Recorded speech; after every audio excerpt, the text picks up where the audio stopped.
Morning 5 o'clock లేస్తున్నామంటే లేవాల్సిందే.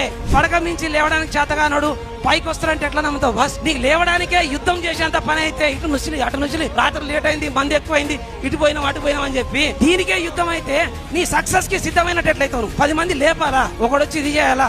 మన staff చూస్తే తెలియదు, you have to aim high, fan చూస్తే తెలియదు, you have to be cool, door చూస్తే తెలియదు, you have to push yourself, calendar చూస్తే తెలియదు, you have to update everything, time చూస్తే తెలియదు, there is no time for you, no waits for it. So these are your motivation, these are your practice.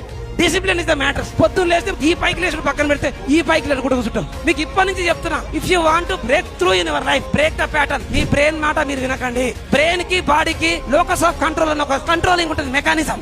ఆ mechanism ని మీరు అలవాటు చేసుకుంటే ఖచ్చితంగా సక్సెస్ కావచ్చు. మీకు ఫోన్ చూడాలి, ఎన్ని చెప్పినా గ్యాడ్జెట్స్ కే నేను ఉంటా అంటే మనకు డిస్ట్రాక్షన్ అని నేను చెప్పను. ఓవర్ ఇన్ఫర్మేషన్ కావడం వల్ల ఎక్కడ పోతున్నామో తెలుస్తలేదు. సో మీరు ఇప్పటి నుంచి కూడా మళ్ళీ ఇన్స్టాగ్రామ్ చూడాలని మీకు అనిపిస్తే ఇంపాక్ట్ ప్రోగ్రామ్ చూడండి, జీవితం మారుతుంది. ఫేస్బుక్ చూడాలని మీకు అనిపిస్తే ఫేస్ ద బుక్ ఛానల్ చూడండి, ఆకెళ్ళ రాఘవేంద్ర గారు మీ జీవితాన్ని నేర్పిస్తాడు. మీకు యూట్యూబ్ చూడాలని మీకు అనిపిస్తే ఎండమూరి గారి వీడియోలు చూడండి. ఖచ్చితంగా మీకు భవిష్యత్తుకి ఎట్లా వెళ్ళాలో, విజయానికి ఎన్ని మెట్లు ఉంటాయో అని తెలుస్తుంది.